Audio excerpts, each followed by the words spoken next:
Ooh. It's not Halloween. Hey guys, what's up? Sorry about that. Fixing the lighting. This looks kind of trippy, right? I should do the whole episode like this. Just overexpose myself. Say I'm a ghost.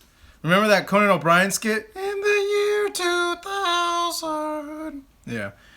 My voice sounds like shit right now. But, hey, what's up, you guys? Hello, hello, hello! It's Marcos Vegas welcoming you to the Fight Up TV live chat.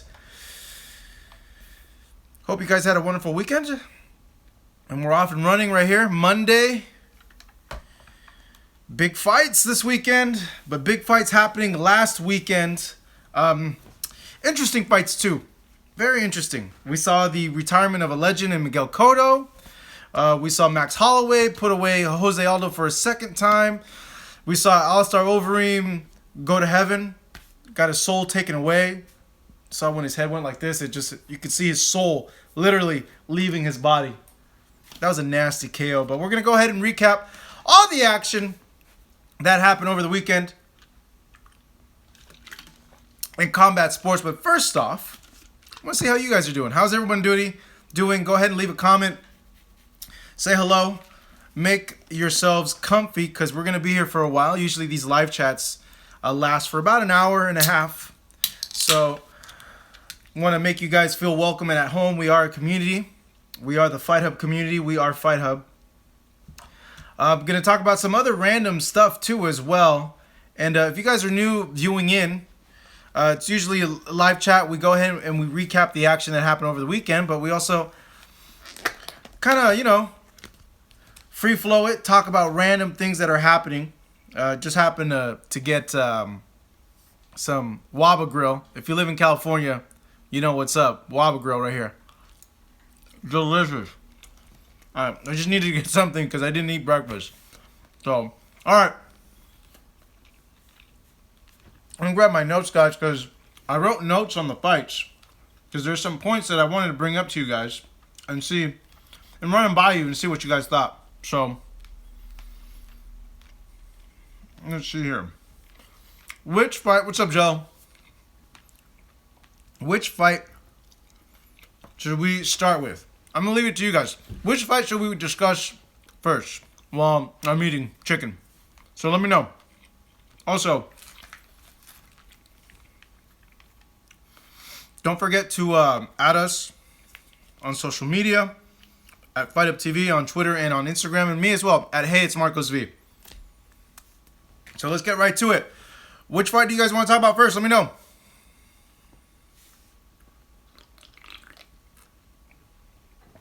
Because if no one says anything, God, this guy always leaves this weird comment.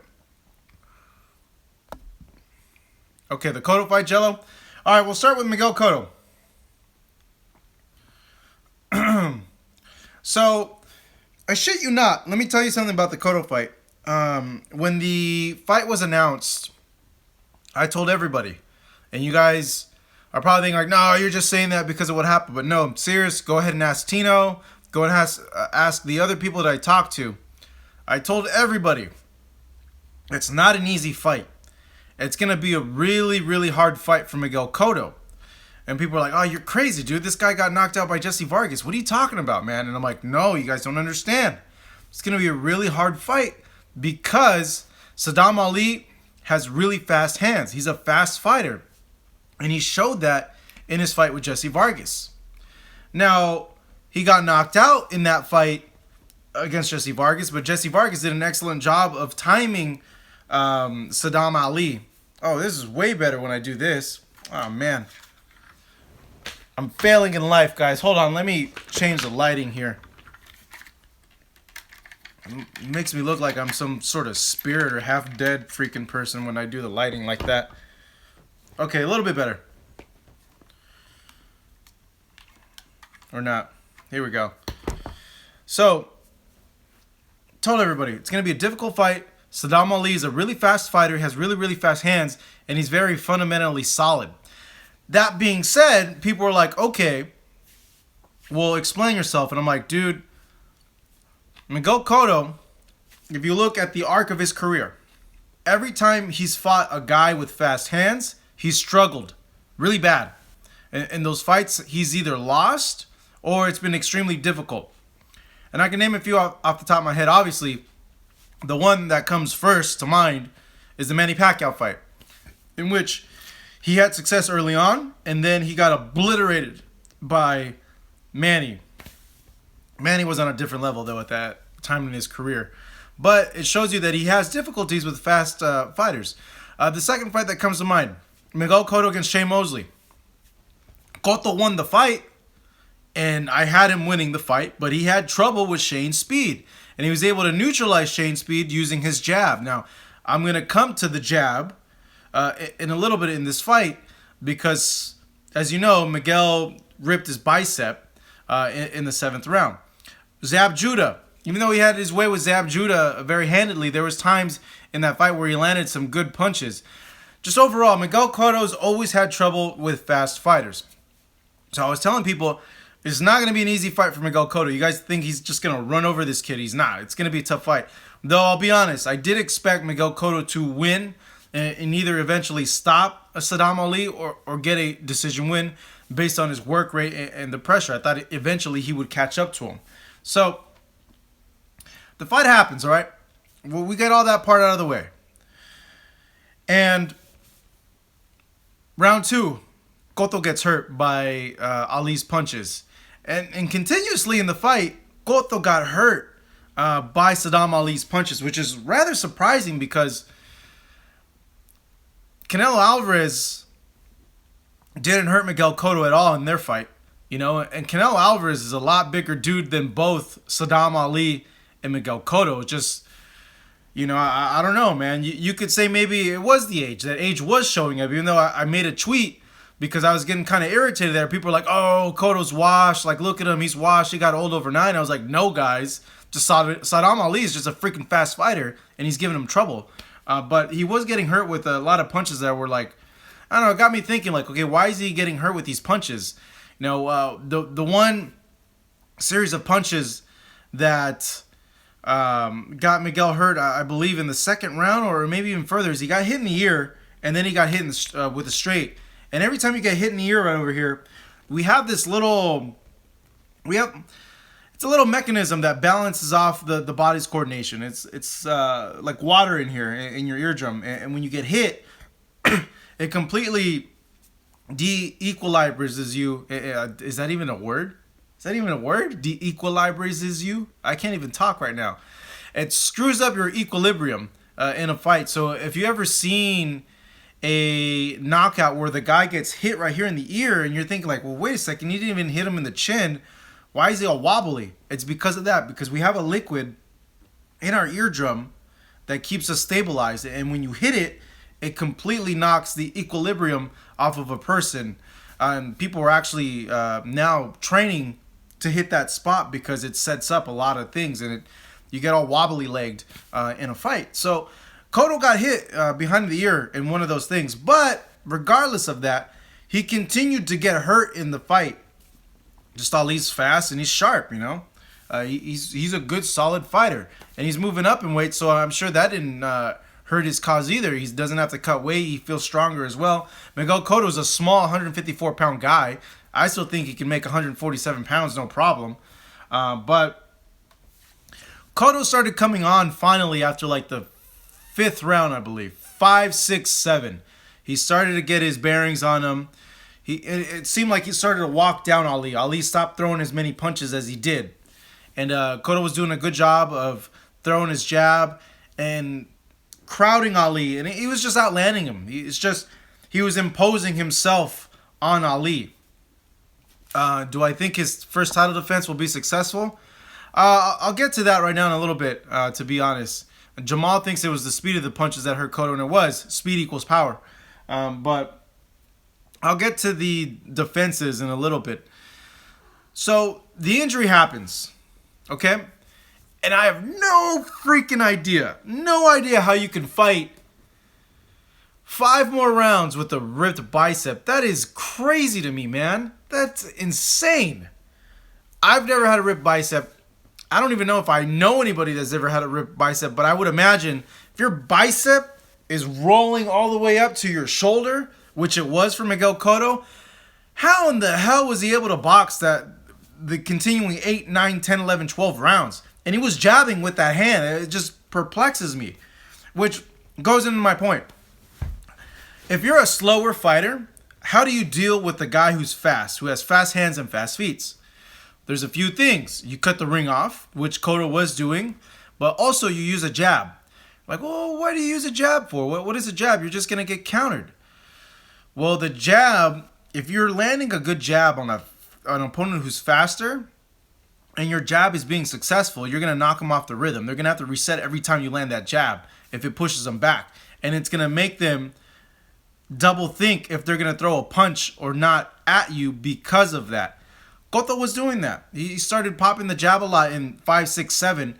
And honestly, I felt like he was on his way to winning the fight up to that point. I watched the replay to kind of see like at what moment the injury happened to Miguel. And I couldn't see it, but it was fairly obvious from that point on, he just stopped throwing punches. And honestly, like, major props to Miguel. That's the one thing he's always had is a tremendous amount of heart. There would have been a lot of people that would have quit in that fight if that injury would have happened to them. A lot of guys would have been like, you know what, I can't fight. I'm a one-handed fighter. I'm just throwing the towel. That's it. So major props to him. And it sucks too because in your last fight, you're met with like one of the hardest things to deal with in an injury. So it's just kind of like bad luck on that end that Miguel just happened by chance to deal with that kind of injury in his last fight. But I felt without the injury, he would have gone on to win the fight. With that being said, though, can't take anything away from Ali because regardless of the injury, Ali had already hurt Cotto a couple times in the fight. So he was already making a good account of himself in there. Now, what's next for both guys? Well, obviously, this was Miguel Cotto's last fight. And I don't know, in typical Cotto fashion, he didn't say much in his post-fight interview. He went to the hospital right after the post-fight press conference, didn't talk to the press. I thought he should have talked to the press. I think it would have been right to talk to the press after. Like, I understand he's tending to an injury, but it's the last time everybody's going to get to see you, I don't know. Just talk to the press. Like, it's your last fight, or schedule something so we can get to talk to you more, But Miguel's gone. That's it. He's retired. He had a 16-year career. He started in 2001. Had fights, the biggest fights. He was the go-to guy. He was the only other guy that was a star in boxing. And the only other guy in which anybody can go into a fight with him and they could either become a star or sell a buttload of pay-per-views. He was the only other guy that you can do that, Man, let's see, Cotto fought a who's of names, beat Shane Mosley. That's the other thing. What's Miguel Cotto's biggest win of his career? The one that really solidifies his greatness. He had a lot of good, solid wins coming up in his career, and it sucks to see Cotto go out on an L. But you know what? Is he really going out on an L, though? When you think about it, he retired on his own terms. He retired from boxing. He didn't let boxing retire him. And whenever you see that in a fighter, to me, I applaud them. And I feel, honestly, I genuinely feel extremely happy for them inside. Knowing that I didn't get to see them get knocked out or the crap beat out of them. Like we saw Oscar De La Hoya. Like we saw with so many other fighters. Like Sugar Ray Leonard when he fought Camacho. And that's how we see these fighters that we grow up with and admire at the end of their career. So, kudos to Cotto for retiring on his own terms and not letting the sport retire him. And the same thing with Andre Ward, did the same thing, So you got to commend guys that are doing that. Now back to what's Cotto's biggest win. I started really thinking, and a lot of people, the first thing they would say is the Margarito fight, the second one. But I don't consider that his biggest win, to be honest. I think the biggest win of Miguel Cotto's career was Shane Mosley, because when he fought Shane Mosley wasn't too much out of his prime. He was still pretty decent as a fighter. He didn't start entering the losing streak that he experienced up until after the Cotto fight.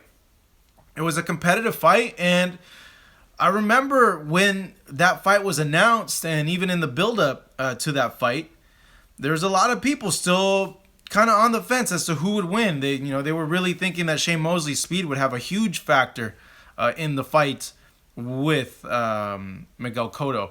Now, breaking news, guys. Breaking news. King Kong Ortiz will face Daniel Martz in a freak shirt attraction. Oh, God. He's going to fight this. Oh, man. All right. So, Jesus Christ. They're going to throw more work on me.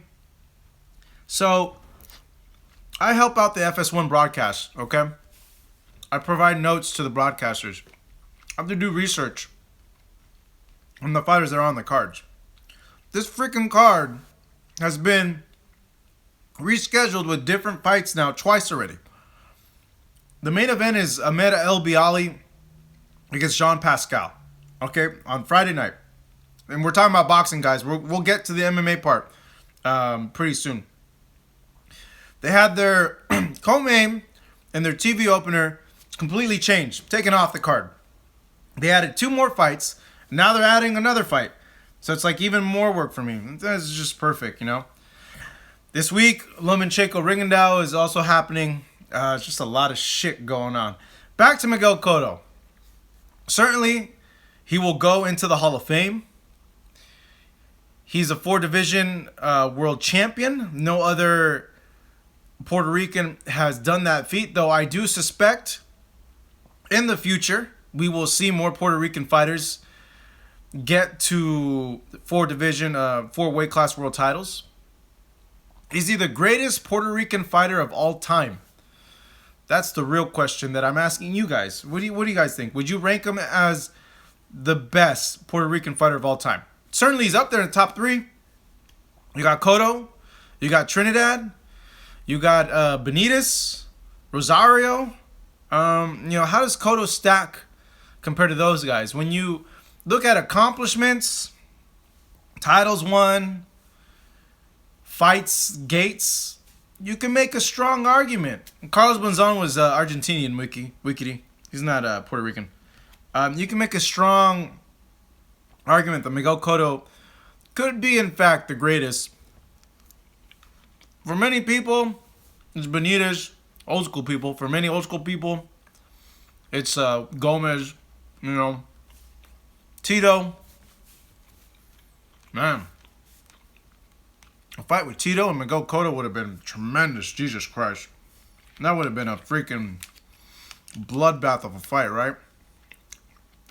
I think Trinidad probably would have beaten Cotto. I think he probably would have hurt him.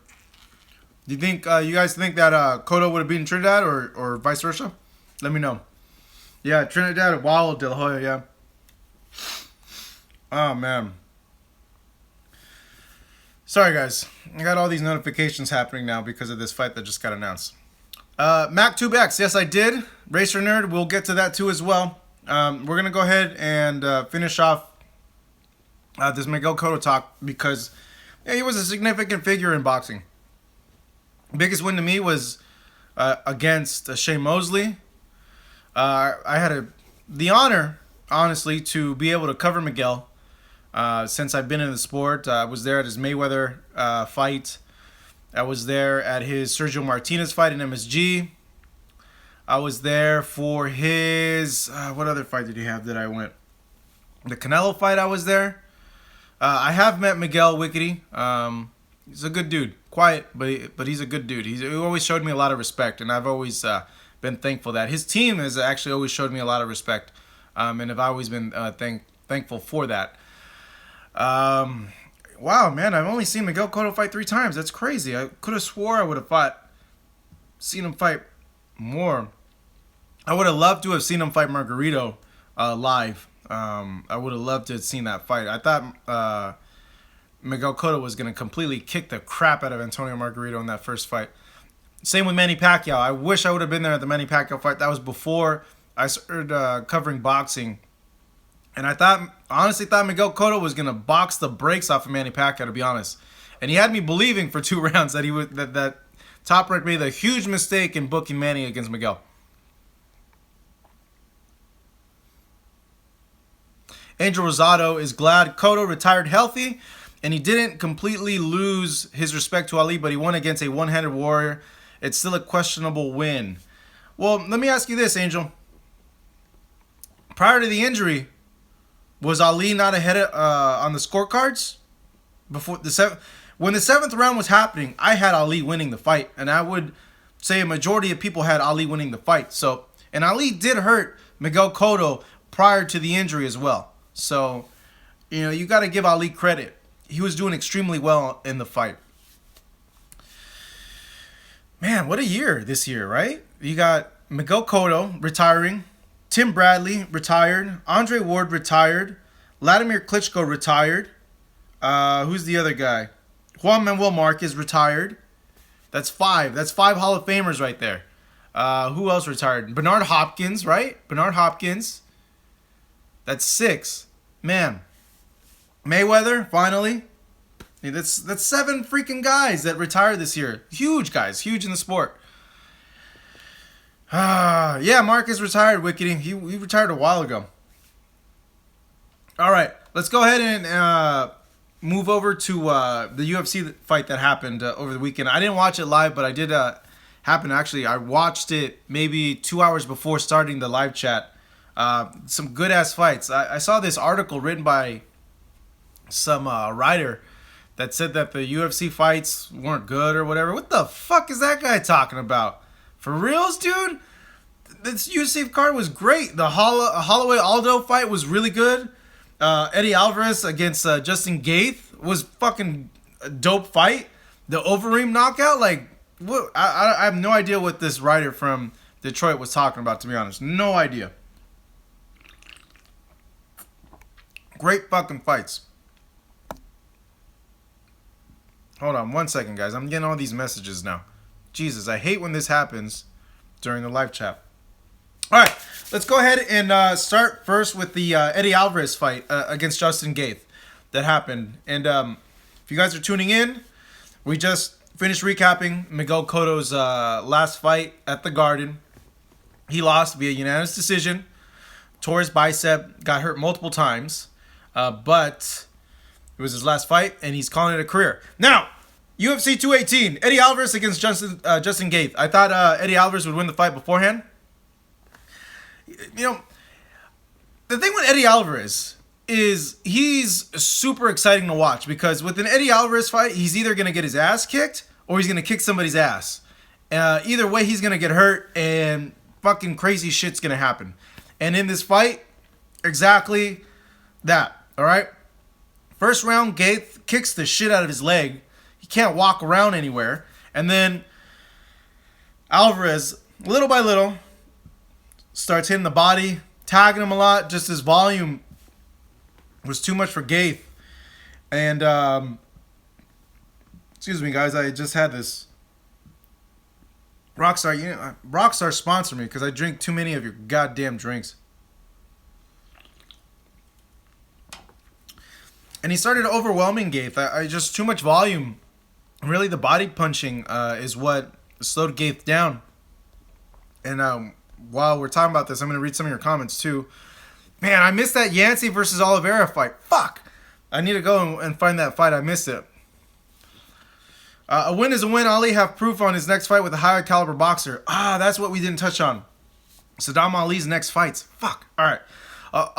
We'll get back to that. I want to talk about this Eddie Alvarez fight because Gaethje was killing that leg against Eddie, man. And then I don't know what the hell he hit him with, but he had like this little baby alien growing out of his face. That was a terrible hematoma, man. Imagine if that fight didn't get stopped when it got stopped and it went a full 2 more rounds. That thing would have been, it would have looked like he had a nasty growth coming out of his face. Hey, I'm the captain now, guys, on TV from Captain Phillips. So I thought Eddie, in that last round too, the round 3 before the stoppage, I thought Eddie was going to go. Like, he was looking bad. He was getting tagged with a lot of punches. Both guys were getting tired. Eddie's leg was about to give out.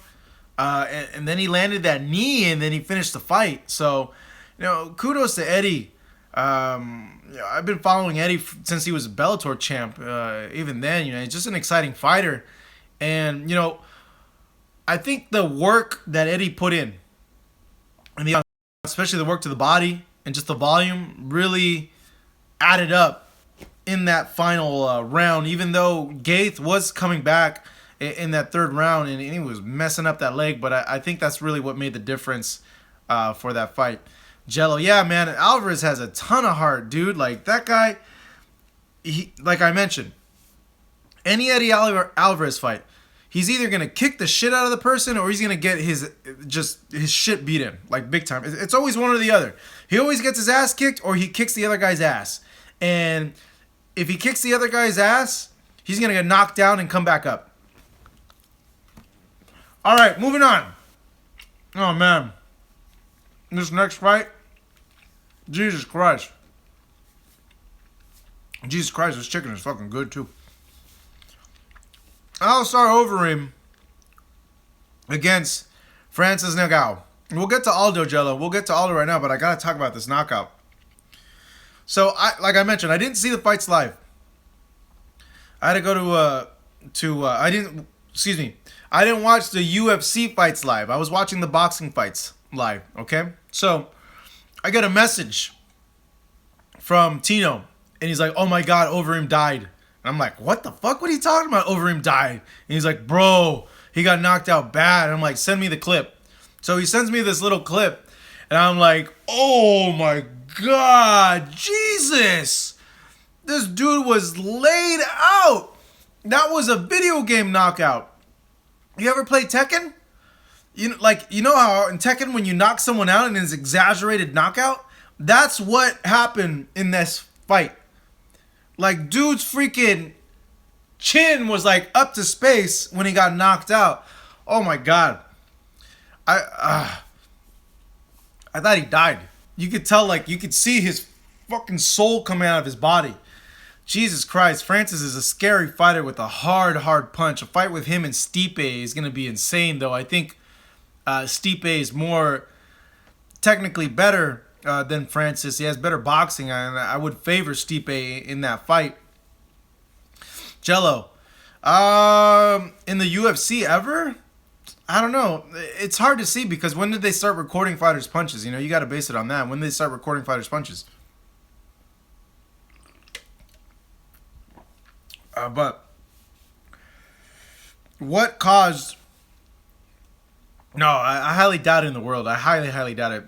The heavyweight boxers that box probably punch harder than that guy, to be honest.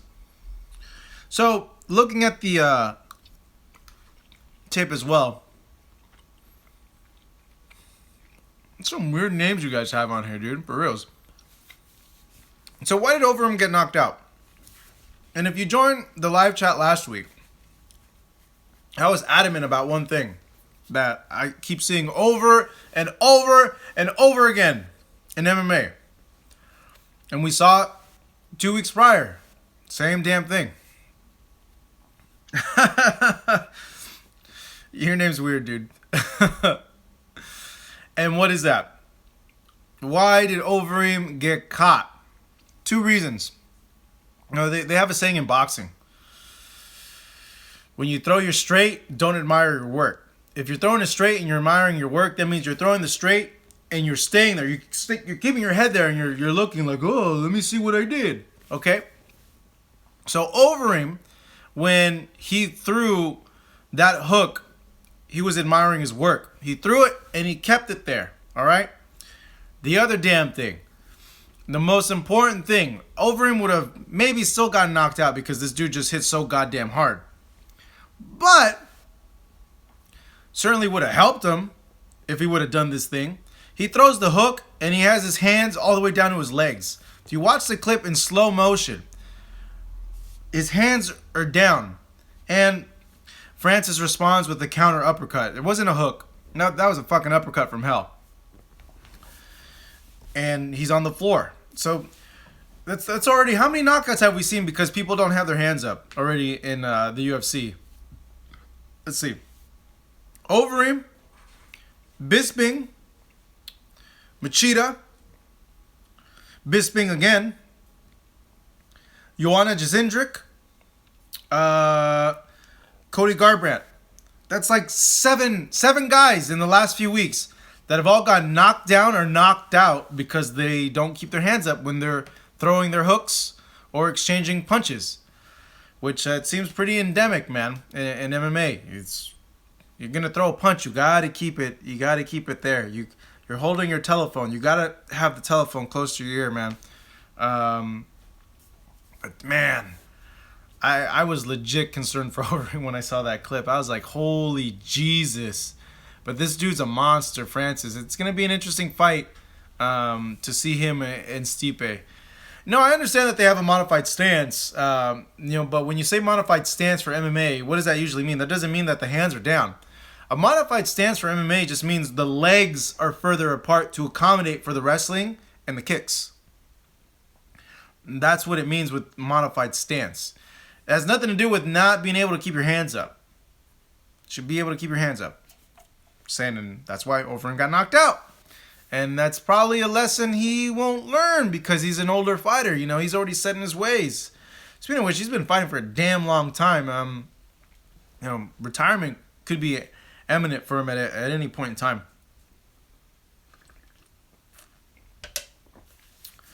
The main event, Max Holloway, Jose Aldo rematching. I picked Holloway to win. Again, I just felt like in the first fight, I picked him in the first fight to win too. Just felt that he was just too damn big, man, to be honest. It's too damn big. Connor, Max, a lot of these guys, yeah, I know, Gary, it was scary. Yeah, he took a trip to the netherworld and back when he got knocked out. So the first fight, I just felt that Max Holloway would walk down Jose Aldo. Cotto was born here in the United States, but he moved to Puerto Rico when he was a little kid. I think Cotto was born in like Maryland. But if you're Puerto Rican, you're American. So, all right, back to Holloway and Aldo. In the first fight, I picked Max Holloway to win because of the size. And this dude just has but he has, his timing's like really, really good. He just has an odd way of knowing when to land his punches. And you match a good big guy against a good little guy where their traits are the same. The good big guy is going to beat the good little guy 9 times out of 10 because they're just bigger. With that being said, we saw that in the first fight where Holloway was just walking down Aldo, taking his time, being patient, and then he finally caught him. The second fight, Jose Aldo looked freaking good. He looked really, really good. His boxing seemed to have improved. He had head movement. He was slipping punches. And he finally started throwing kicks. Finally, even though he didn't throw a lot of kicks, to be honest. In that first round, I counted maybe like 3 kicks that he threw. The second round, he did a little bit better. He started mixing it up a bit. But he's still not consistent with his kicks, which is a weird, weird thing. That's what Jose Aldo built his career on, was those kicks. And he's just not consistent with them anymore. It's really freaking strange. I don't know if it's just age and he's not as light on his feet, where he's able to throw those combinations with the kicks. I don't know if it's a confidence issue. I like to think that maybe it is the age, where he's just not able to throw them as fluidly like he did before, or as explosively. But with that being said, Jose Aldo looked really, really good. His counters were really good. The leg kicks were coming back. But here's the thing that I kept tripping out. Well, 2 things. The first off, when I saw them match up again, I was like, Jesus. Look how big Max is compared to Aldo, man. Like, god damn. It looked like there's like a 2 weight class difference between the 2 guys. The second thing was Aldo's punches weren't doing shit to Max Holloway. Nothing. Max was just taking them and they weren't, it was like bing, bing, bing. They're like bullets being thrown at Superman and he's just walking through them. He just walked through all those punches and they didn't do any damage. So when you're throwing your best punches at a guy and you're seeing that it's having no effect, oh man, that fucks with you so bad as a fighter. Like so bad. You gotta be so mentally prepared to be able to handle that. Like just imagine you're in a fight and you're hitting this guy with these punches and you're like, oh man, I put my whole entire weight in that. And the guy's just looking at you like nothing happened. And he's just walking towards you. And you're like, oh shit. Okay. What the hell do I do here? Like I can't knock out the fucking guy. What do I do here? Usually what happens when you find out you can't knock the guy out, you just box their pants off. Or you adapt your game plan. You change your game plan. Okay, I'm not going to knock this guy out. I need to stop searching for the knockout. I'm going to let the knockout come to me. I'm just going to do me and just start boxing or fighting for points. And allow the knockout to present itself. And Gary M., yeah, that was a huge factor in that fight. Max, how big he was. And because of the size difference, Aldo's punches didn't really have any effect on Holloway. When he started imposing his size and his will in that second and third round, and it's crazy. He finishes him in the same round as in the first fight. That's, yeah. But you could tell he just started walking him down, knowing that he didn't have to fear Aldo's power. He can go ahead and stand with Jose Aldo, and eventually the punches were too much for Jose. The size was too much for Jose. And yes, I call him Jose, not Jose, because that's just how I say Jose. He goes in and he stops him, man. Jose Aldo's had a great career. He's probably the greatest featherweight at 145 pounds in the UFC. I remember seeing him in the I remember his first fucking WEC fight. And I thought, man, this kid's a fucking beast. You know, but he hasn't been the same since that McGregor... No, not even... Actually, yeah, no, he hasn't been the same since that McGregor fight, to be honest. It hasn't been the same. He still looks good. He's still be competitive in that decision, but when it comes to Conor and Max Holloway, these guys are just way too big for him. Even though I don't think Conor's ever going to fight at 145 pounds again, to be honest. Yeah, Gary, he bullied him, man. He bullied him. And he has taken a lot of beatings, but why is he taking beatings? It's because these guys are bigger than him. That's why, you know? And, that knockout loss, I think, had a lot to do with his confidence, too. It's either age, where like he just can't pop off his punches like he used to. He can't be as fluid as he was before. And that happens when you get older. The first thing to go in a fighter when they get older is their speed. Their power always stays. The power will always stays. Guarantee you, George Foreman still punches like a freaking mule in his 70s or however old George Foreman is. But that's the last thing that goes in a fighter. But the first thing is always that. And it just got me thinking, is Aldo's just old now and he just can't throw his combinations like he used to? Or is it a confidence thing where he's not confident in throwing his kicks anymore like he used to? What do you guys think? I don't know. I've been pondering this a lot. I think it's a little mix of both. I think the age is coming up and Aldo's been fighting for a very, very long time. And, it's just what happens. Should he retire? I don't think so. I still think he has a lot left to give, but his time at the elite, is it over? No, I still think he beats a majority of guys at 145 pounds in the UFC. But I don't think he'll ever be a champion again, as long as there's guys like Holloway that are that much bigger than him, to be honest. Scrolling through you guys' comments while I'm munching on this good-ass Waba Grill. Waba Grill. Good. All right, James Lopez. Saddam Ali shocked the world and hurt Cotto. Great fight. Saddam Ali is great. All right. Gary M, he's 31, but 31, yeah, long career. A lot of wars that he's been in. A lot of fights, all that shit adds up, man. And even MMA is a brutal fucking sport, man. Those guys are getting hurt all the goddamn time because they got to train so fucking much. And that's the main reason why so many people in MMA use steroids or have gotten busted for steroids because of the recovery. Because their training regimen is freaking brutal, man. They're training 3-4 different disciplines 3-4 times a day, and they gotta. That's a lot of wear and tear on the body. So they gotta recover, and you hear that another guy is abusing, and you're like, well, shit, is everybody abusing? Well, why the fuck am I not doing it? And that's how people fall in the cycle. Everybody noticed too, like his body looks a little bit different, Aldo, than before. Could have swore he used to look more ripped up before, but that could be an age thing too. All right, guys, we're gonna go ahead and start the Q&A right now. If you guys have any questions, any topics you want to go ahead and discuss, let me know. Did you guys buy your ugly Christmas sweaters, by the way? I bought one, Sonic the Hedgehog, and I bought another one, a Pikachu one. That shit cost me fucking Christmas sweaters, $65, $60. What the fuck is up with that? Like, for reals? When did shit start getting so goddamn expensive? I swear to God, when I'm like 80 years old, shit for a fucking t-shirt. When I'm 80 years old, a t-shirt's gonna cost like 60 fucking bucks. It's fucking stupid. Stupid. Ugh. The one last thing I want to do, never would, but Christmas sweater, yeah. One thing I do want to touch on before we get to the fan Q&A. Your Q&A. What the fuck am I talking about? Fan Q&A.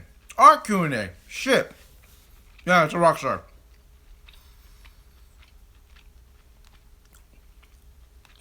Holloway, McGregor. I'll be there, Jello. Don't worry.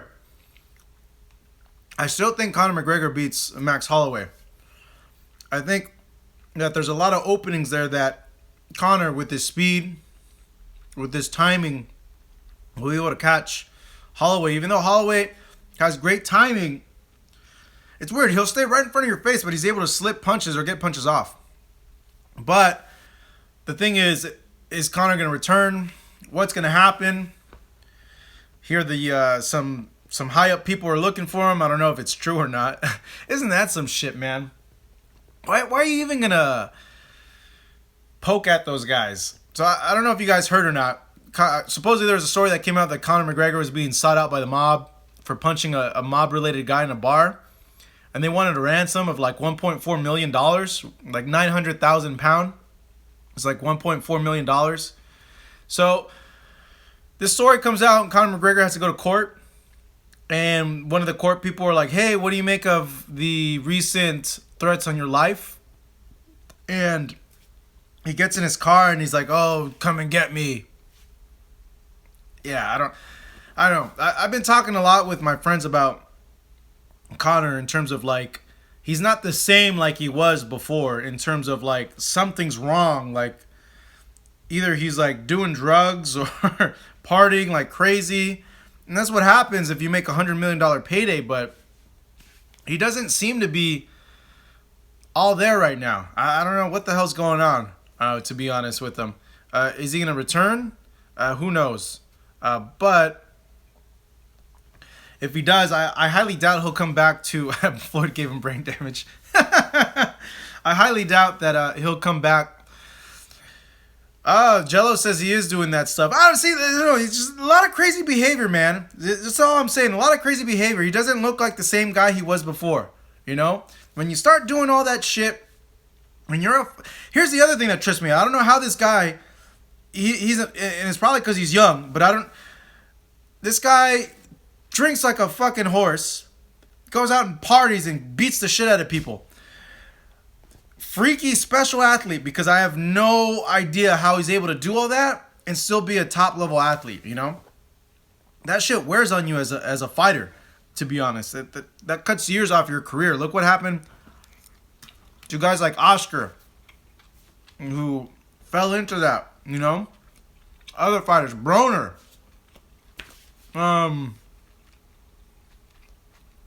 Tyson was always kind of crazy, right? Yeah. So, but I do want to see McGregor. You know what? Don't count it out. McGregor versus George St. Pierre. Do not count that fight out. Do not be surprised if that fight gets announced in 2018 at 170 pounds. Do not be surprised if George St. Pierre vacates the middleweight title and comes down and fights Conor McGregor for at a catch weight at 170 pounds. Do not be surprised if that happens. Touching back on boxing, Saddam Ali, 154-pound champion. A known reality, hey, I never in a million years would have thought that Conor McGregor would fight Floyd Mayweather. And look what happened. Conor McGregor fought Floyd Mayweather. It happened. It happened. Crazy shit happened. We live in an era where crazy shit happens now. All the goddamn time. Crazy shit, man. Look what's happening all over the world. You got this little short guy in North Korea building nukes, having a Twitter war with the president of the United damn States. Twitter war with this fucking guy in North Korea. Like, we live in a crazy, fucked up world right now, okay? A lot of crazy shit happens. So, it's not too crazy to think that a McGregor versus George St. Pierre fight will happen. Okay, yeah, we live in crazy, like the Chinese proverb says, may you live in interesting times. You don't want to live in interesting times. You want to live in calm, boring times. Oh yeah, Chavez Sr., another guy that caught up in partying. Look what happened to him. All right. Saddam Ali, world champion, 154 pounds, upsets Miguel Cotto, beats him in Miguel Cotto's retirement fight. The champion's at 154 pounds. And guys, if you guys are just tuning in, we're switching back and forth between boxing and MMA talk. There's two fights out there that stick out to me. Jarrett Hurd holds the title, 154 pounds. Jarrett Hurd is like the Terminator in there when he fights. No, I call them It Follows. That's what I call Jarrett Hurd. It Follows. If you've seen the movie It Follows, he's like that, like what happens when the spirit takes over those bodies. He's there constantly following you and following you and following you. That's what Jarrett Hurd is. Call him It Follows. And then there's Jermell Charlo at 154 pounds. Now you got Saddam Ali as well. And I'm not sure who the other title holder is at 154 pounds. But, yeah, I was born in California. Wickedy. Harry, yeah, it was a slip. Oh, yeah. Erislandy Lara. So among those three guys, Saddam Ali does not match very well against those guys. Size difference, the skills of Erislandy Lara and Mel Charlo. Jarrett Hurd he always finds a way to win, man. It just boggles my mind. He'll get his ass kicked the whole fight, and he'll end up knocking you out also, which is the crazy thing about Jarrett Hurd. And the also thing too, 154 pounds is not Saddam Ali's weight either. So who knows what happens on that. Gary M. Marcos, after Conor beat Aldo, an MMA writer told me McGregor Floyd would happen long before it was rumored. If he knew boxing, writers had to know. No, we didn't know, man. We thought it was ridiculous. The fight didn't start getting real to me until Dana White said, you know what, I think the fight's going to happen. So when Dana White says something with his guy, it's usually going to happen. Haven't eaten anything in the whole day, guys. Sorry. Go ahead and follow us at FightUpTV on Twitter and Instagram. And at Hey, it's Marcos V. That's me. Give me a follow, guys. All right. MacTubeX. What's up, MacTube? Have you ever seen the UK boxer Josh Kelly fight? He's got an awesome style and, in my opinion, one of the best young fighters out right now. That dude Josh, I've not seen him fight. I heard he beat Titre Vasquez, which is a extremely hard fighter for you to look good against. And he's a really skilled fighter. He fights like he's very defensive minded, and he has a weird, awkward, jerky rhythm. He bounces up and down, and you could say that Bugsta. People say he's boring, and they don't like watching him. Yeah, Miguel Vasquez. So he got a win over Miguel, and that's not an easy task to get a win over Miguel Vasquez. To be honest, he's a difficult fighter. So when they told me that he actually stopped Miguel Vasquez, it caught my attention. I still haven't seen the fight, but I talked to my friend James. He tells me that Josh Kelly is a solid guy. So I'm looking forward to watching that fight and seeing more of his fights and seeing. Josh, that was Josh Taylor, not Josh Kelly. Oh, Jesus Christ. All right, then I haven't even fucking seen the guy you're mentioning then. All right, Josh Taylor, legit. Fucking legit. You beat fucking someone like Tito Vasquez, you're legit. All right, sorry about that. Jesus Christ. Dude, there's so much stuff. Sometimes it's just, you can't keep track of everybody, guys. I'm human, you know? What up, Poland? See me, Poland. Josh Kelly is barely out of York Hall. Have you been to York Hall? How is this York Hall? How big is York Hall? Let me know that. How big is your... I want to know what's the equivalent of, like, York Hall here. Like, are these York Hall shows, like, oh, what's up, James? Are these York Hall shows, like, club shows? Like, small club shows that only fit, like, 1,000 people? Let me know. James Lopez. Do you think if Billy Joe Saunders wins against David Lemieux, Billy will have the best middleweight champion? No, I do not. Best middleweight champion in the world right now is Gennady Golovkin because he has all the belts. And in a fight between BJ Saunders and Gennady Golovkin would be favored. But Gennady Golovkin will be rematching Canelo Alvarez, we hope, in May of 2018. Corey Jen, say my name. Said it. Jay Quigley is back. Golden Boy is going to have a big year. I like Jason Quigley. He's a good guy. Though I think they should be having him fight out on the East Coast, to be honest. I don't think they should be having him fight out here in California. He would draw a huge crowd in New York. He would draw a huge crowd in Boston. He's an Irish fighter. I think they need to be taking advantage of that. He's an Irish fighter. They're promoting him like a Mexican fighter. Not Mexican. He's Irish. Irish people love boxing. Promote him as an Irish fighter. Promote him in Irish cities. I don't understand why they're not doing that. Look what they did with Mick Conlan. They could be doing the same thing with Quigley. You want to know why I know that? I went to the bar the week of that Conlan fight. And all those guys, every single person in that goddamn bar, from the bartender to the people drinking, all knew who Jason Quigley was. So he has a fan base. These Irish fans are some of the most passionate fans that you'll ever meet, ever. In all of sports, because if you've seen the Irish contingent in the European finals last year for soccer, you would know. Like, these dudes are just extremely passionate about their sports. So they've been promoting Quigley as if he was a Mexican. No, promote him to his people. He'd sell out in Boston or in New York, or if not sell out, he would he would get a big amount of fans going to see him, you know? Reading through your guys' comments, thank you for tuning in.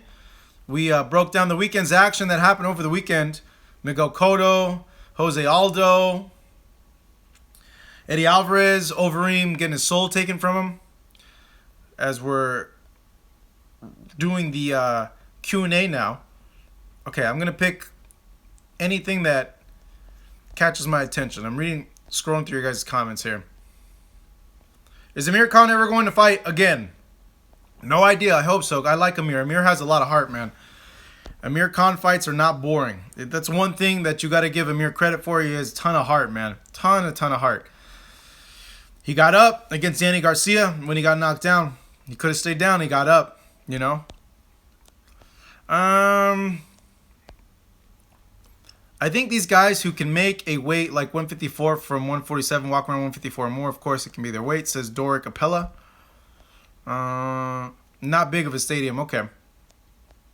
Buxta 2012. Did I use my Infinity Gems yet? No, bro. I returned that thing. I felt ripped off. I felt that was like the $200 and I get 4 statues that I'm not going to put up. All right, ever. And then I get this box of, they're not even stones. They weren't even real stones. They're like these Chinese-made little plastic gems in there, and they don't even light up. I'm like, nah, I'm returning this shit. I filmed the unboxing and I went back in and I returned it. And the dude was giving me shit about returning it. He's like, "Oh, why are you returning it?" And da-da-da-da-da. Like, usually, he wasn't gonna give me credit. He was gonna give me store credit. I'm like, why the hell do I need $200 worth of store credit at GameStop? And I bought it at GameStop. I'm like, I hardly play games as it is because I don't have any time whatsoever. There's no way I'm ever gonna use $200 worth of GameStop credit. Like, I want my cash back. So he's like, "Oh, bro," he tried messing with the box and he got it working. And he's like, "Okay, I believe you. It doesn't work." So let's see here. Justin Charlo versus Golovkin in 2018. I honestly think that if Gennady Golovkin beats Canelo Alvarez in this rematch, they'll have a third fight. And that third fight will probably more than likely be Gennady Golovkin's last fight. I think the retirement is very close for Gennady at this point. I think. Let's see here.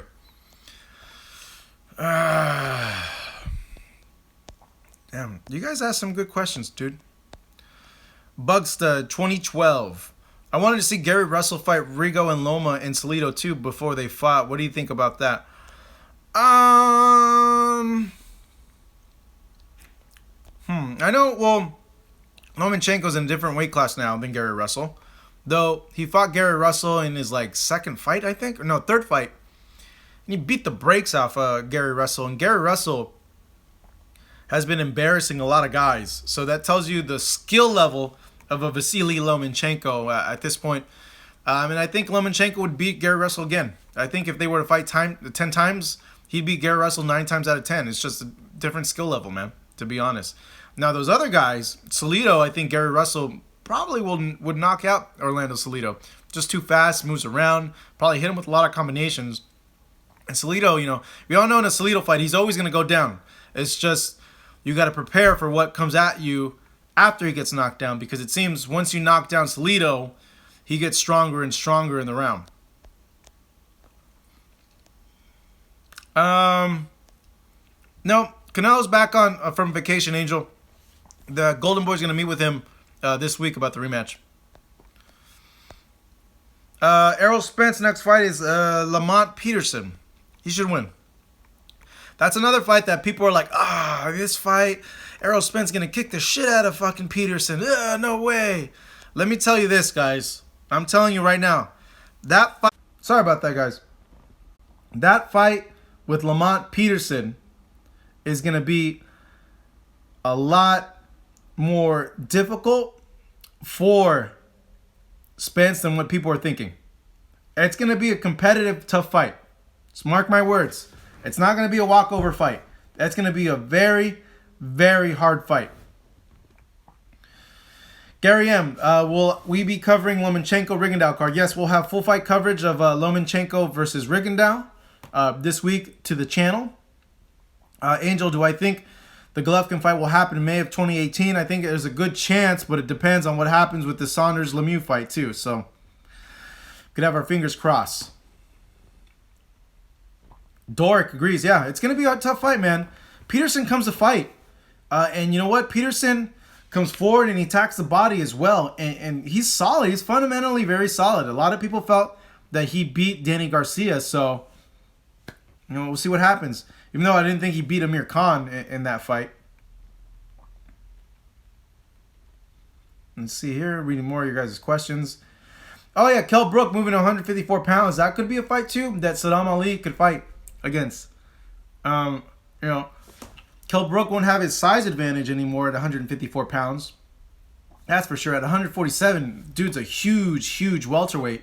But 154, he seems to be around the same size as these other guys in the weight division as well. I don't know, someone speaking Polish. Speak Kocham Polski. No idea what you're talking about, man, but thanks for tuning in. When is the Lomachenko-Rigondeaux press conference? What day? The only press conference, and Rigondeaux-Lomachenko's fighting this Saturday. The only press conference that these guys are going to have is going to happen on Thursday.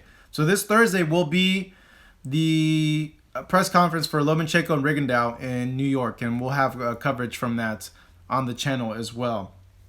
You guys done your Christmas shopping yet?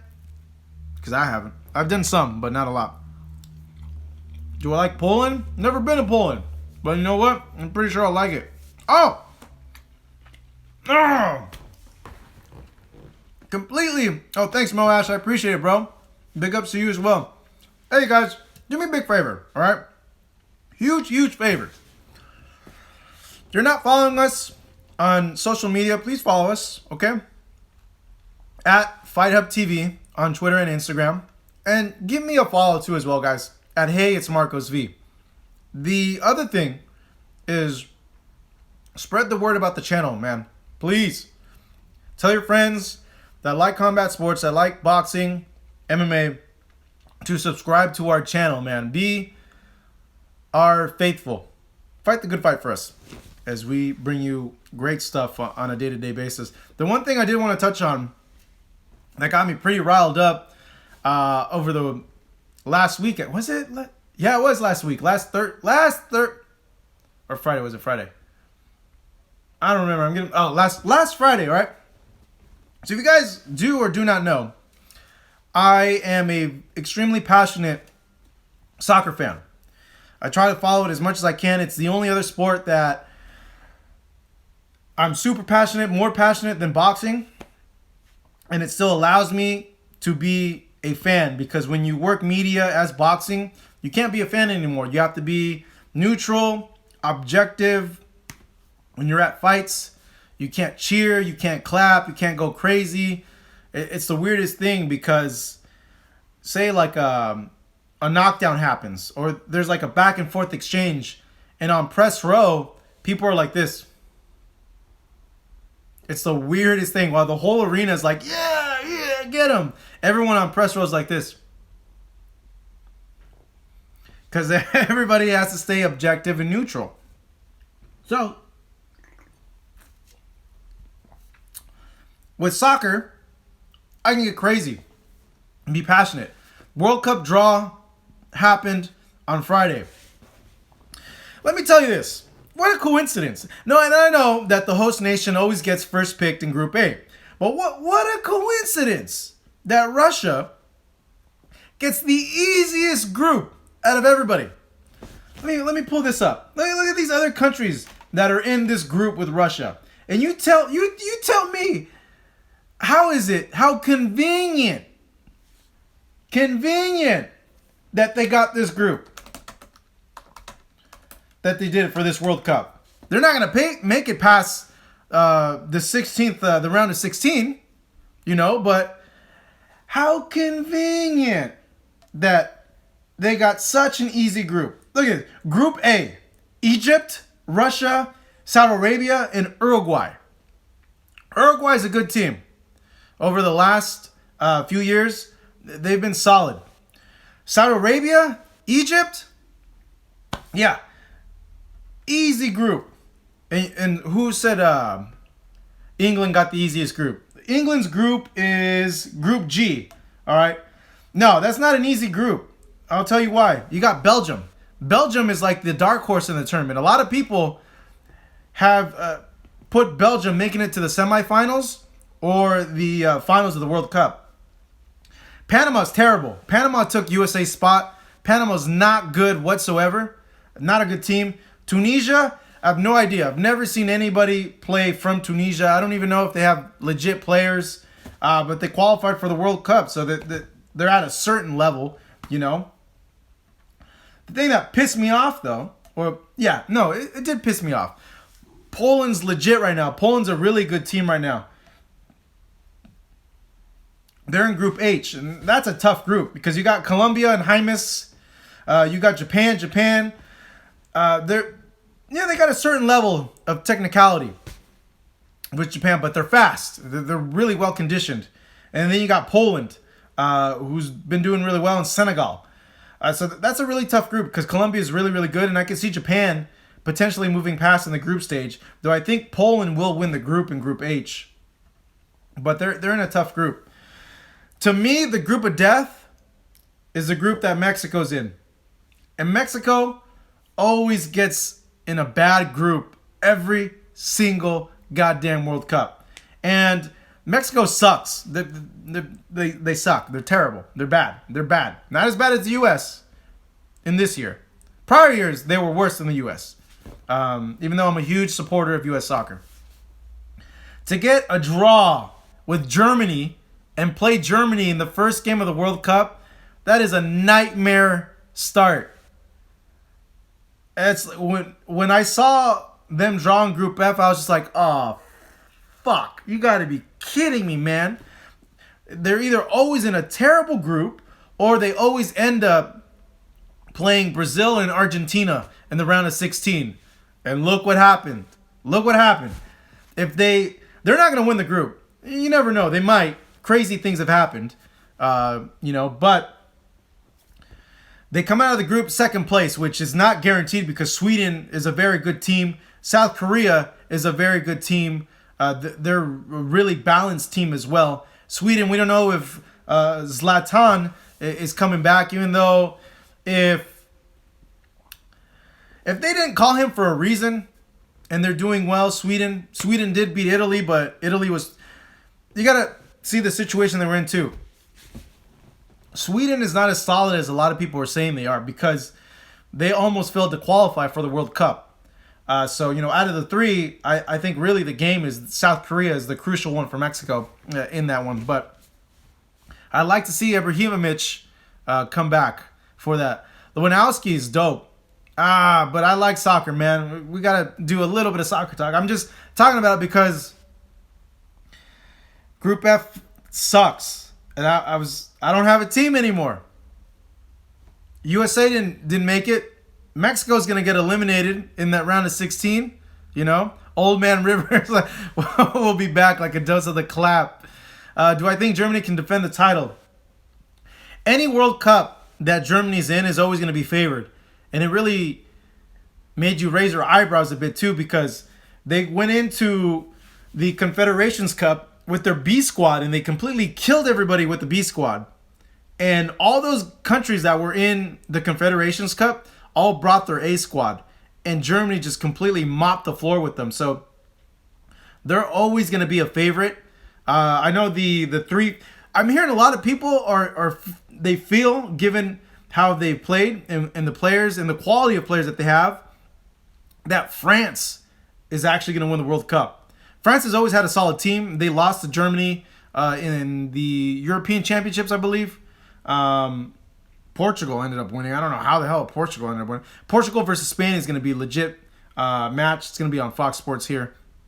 But France, the favorites right now are Germany, Brazil, and France, which you know what? If Mexico makes it out of that round of 16, and the thing with Brazil's been so inconsistent with how they play over the last few World Cups that's not a shoo-in for me, to be honest. Mexico against Brazil. I could see Mexico beating them if they have a very inconsistent World Cup. And yeah, Brazil always puts out the best players out there. They got Neymar, but when it comes to the World Cup, they're going to double up on a guy like Neymar, and it's going to really hinder the ability of him to score goals. So I wouldn't count that out, man. Brazil's extremely inconsistent. It's not likely. It's not likely that Mexico will beat Brazil, but I'm not taking it out of the realm of possibility for them to make it past to that round. But yeah, it's been a crazy qualifying, man. You got all these teams that qualified that we've never seen before in a World Cup. What's all this sleepover talk? You guys are crazy, man. Okay, that was my whole World Cup thing. But yeah, I'm going to try to go to Russia. No, James, we cannot have a fan sleepover. Sorry, bro. It's not how we roll. If you guys want to have a fan sleepover, you guys go ahead. All right? Okay. The other one last thing I want to touch on is the obvious thing that's happening this weekend. Guillermo Rigondeaux. Tigres versus Monterrey. I do not watch Mexican League soccer. I think the Mexican League is garbage. I don't even bother watching the league whatsoever because it's the level of play. When you go from watching the Premier League and the Spanish League and not to an extent, but the German League, all the European leagues, okay? You watch those guys in the level of play and how they're controlling the ball, the tactics they use. And then you go to the Mexican leagues, you're just like, what is this garbage? Like, multiple touches, not one touch pass, multiple touches, just dribbling with the ball. I'm not a fan of the Mexican league whatsoever. Okay, you guys are all saying stop with the soccer talk. All right, well, stop with the soccer talk. All right? Nobody watches MLS because MLS is a garbage league. And yeah, the Mexican league is better than MLS. That I'll agree. But MLS is garbage too. I can't stand to watch some of the plays that happen. It's like, you should be scoring that. This is why you don't play in Europe. This is why you're in the MLS, because you can't score like that. Okay. Lomachenko, Rigondeaux, let's go. A key point. So I was doing research on this fight. And for the longest time, I was in the camp that Lomachenko would beat Guillermo Rigondeaux. Okay? I thought that he was just going to throw too many punches. And there's no way a defensive guy like Rigondeaux could beat someone who throws so many punches like Vasily Lomachenko. And I really started looking at it, really analyzing the attributes, the traits of both guys. I was under the impression that Vasily Lomachenko had a longer reach than Guillermo Rigondeaux. And when I really started looking at the fight, whenever you have a defensive fighter go up against an offensive fighter throughout the history of boxing, what happens? Two things usually happen. One, we always get a messed up decision. That's a split decision that half the people go for the offensive guy because they're going to say, oh, this guy brought the fight. He threw all the punches. He was really bringing the fight. The other guy, the other camp will say, no, dude B made the other guy miss a lot. Dude B landed the better punches, the cleaner punches. How can you say dude B lost when the other guy was just throwing and hitting air the whole night? Historically speaking, this is what we've always gotten with matchups like this, like Rigondeaux versus Lomachenko. Yeah, I am sweating. I'm a sweaty Mexican. What can I say? All right. So with that being said, I started looking at the box rec, and I found out that Guillermo Rigondeaux actually has a longer reach than Vasily Lomachenko. Here, I'm going to type his box rec. Rigondeaux box rec. I want to say it was like a 3-inch reach advantage that he has over Lomachenko. And when I saw that, I was like, oh, that's interesting. Okay. I wasn't expecting that because I felt if he didn't have the reach advantage, that Rigondeaux wouldn't be able to hit Lomachenko at all. Regardless, if Lomachenko was moving in and out, he wouldn't be able to hit him because of the reach. I'm pulling up Rigondeaux's box recs right now. Let's see. Because I want to say he has either 2 inches or 3-inch reach advantage. So Guillermo Rigondeaux, 5'4", 68-inch reach. And for a guy who's 5'4", that's pretty good. It's pretty long, actually. All right. Vasily Lomachenko. Dude's like 5'6". Yeah, 5'6", 65.5-inch reach.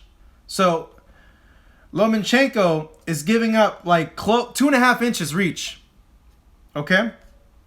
In this fight. So when I saw that, I was like, holy shit. This fight's going to be like Mayweather-Pacquiao. And I had a lot of friends be like, oh, what are you talking about, bro? I'm like, yeah, because Lomachenko is a very elite, technically better version than the Manny Pacquiao. He comes forward, he throws a lot of punches, but they're just very accurate and technical punches. Guillermo Rigondeaux is like a Floyd Mayweather. Jab, move around. And now that I learned that Rigondeaux has a 68-inch reach and he has a 2.5 reach advantage over Lomachenko, I told my homies, like, you know what? Rigondeaux might end up taking it, to be honest. We're going to see Lomachenko coming forward, trying to land a lot of punches, and Rigondeaux's just going to bop, move, bop, move, bop, bop, and move around the whole time. It could end up being the same fight as the Pacquiao-Mayweather fight, in which you have one guy coming forward, missing a lot, bringing the fight, and the other guy jabbing and just moving around. Now, the huge question is, do you think Rigondeaux will change his style for this fight? I don't think so. He is who he is, you know? But given the magnitude of the fight and knowing he's already at a disadvantage because of the weight, he's already at a disadvantage because it's a top-ranked show, Lomachenko's the hometown guy, does he feel he needs to fight differently in order to make sure these things don't affect the outcome, the decision, because it will go to a decision? There's not going to be a knockout in this fight. I don't think there is, at least. I'll be very surprised if there was a knockout. If he's going to have to fight differently in order to get a more favorable decision with the judges. I don't think so. Rigondeaux is who he is. But I do expect the fight very similar to the Mayweather-Pacquiao fight. And I can honestly see Rigondeaux winning because of that. Jab and move, just jab and move, just jab and move. Jab, boop, boop, move around. I know Rigondeaux is a 3-1 favorite, I think, in this fight. That's a great bet. Good value bet right there. You put $100 down, you win 300 if he wins, you know? So that's an extremely good bet. You know what, Bucksta? I asked Lomachenko about that, and he's like, I already weigh that. That's not a problem whatsoever. You know, and I don't think Lomachenko wants to come in too heavy because he doesn't want to be a little bit slower in the fight as well. So, Curtis, I don't think it's going to be fight of the year. Not at all. I think it's going to be an extremely boring fight, a very technical fight, high-speed chest. It's going to be a very cautious fight for Rigondeaux. And, yeah, when I saw that reach thing, it made me go with Rigondeaux. It made me think that Rigondeaux would win the fight. Because, you know, historically speaking, too, when you got defense versus offense, the offensive guy usually wins the fight because of the volume. They're throwing more punches. When Canelo fought Erislandy Lara lost because he didn't throw enough punches. Okay, I'm seeing all these guys, all these comments. Rigo is 5'4". Chavez versus Whitaker, it was a draw. Defense versus offense. Canelo versus Golovkin, it was a draw. Defense versus offense. 4-1 betting, Gary's saying. So you bet $100, you win 400. So that's a very good bet, and I think after seeing the stat on Rigondeaux, I can see Rigondeaux winning the fight, to be honest. Now, am I picking Rigondeaux? My official pick, is it Rigondeaux? No. My official pick is Vasily Lomachenko split decision.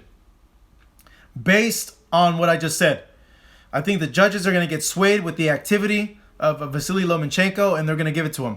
Even though I think a lot of people are going to be like, no, Rigondeaux won the fight. So that's my official pick for the fight.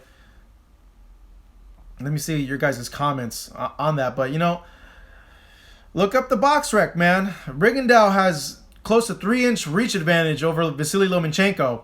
And if Rigondeaux is just on the ropes, okay, guys? Just waiting for Lomachenko to come forward. He's just going to pop the jab and move. Pop the jab, move. That's what he does best, you know? And if he does that, he's going to win the fight. He will win the fight. And we'll start seeing that, I think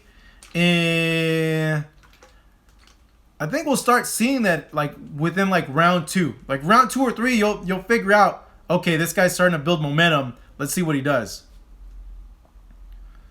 All right. I don't know how to pronounce your name, Mr. Alexander, but yeah, the reach surprised me. It completely changed my opinion of the fight. I think Rigo has more power than Lomachenko. He's a smaller guy. Loma's a little bit bigger, you know. I'm not too sure. Maybe they're the same on power. Rigo ain't got the greatest chin. That's true, but in that other fight, Rigo did break the guy's chin when he fought the Japanese kid. So Gary M bit Rigo on points at 7-1. Wow, could happen. It's gonna be a split decision, guys. It's gonna be a split. These matchups historically have always been split decisions. They're always messed up decisions where it's who do you prefer more? What do the judges prefer more? The guy that's coming forward and bringing the fight, or the guy that's making the other guy miss and landing the cleaner, pretty looking shots? Steve Saldivar, if Loma wins, what's next for him? More fights at 130 pounds. I don't think he's going to drop down. And honestly, I think he's too small for 135, to be honest. So I'll probably stay at 130.